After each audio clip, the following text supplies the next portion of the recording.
ఒక అందమైన పచ్చని అడవిలో చాలా వేగంగా పరుగెత్తే ఒక కుందేలు, నెమ్మదిగా నడిచే ఒక తాబేలు నివసించేవి. కుందేలు తన వేగంపై చాలా గర్వపడుతూ తాబేలును ఎప్పుడూ ఎగతాళి చేసేది. ఒకరోజు తాబేలు ధైర్యంగా కుందేలుకు ఒక పరుగుపోటీ సవాలు విసిరింది. అడవిలో ఉన్న అన్ని జంతువులు కలిసి పోటీని ప్రారంభించాయి.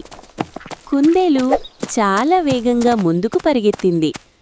తాబేలు నన్ను ఎప్పటికీ పట్టుకోలేడు అని అనుకుని ఒక పెద్ద చెట్టు కింద పడుకొని నిద్రపోయింది.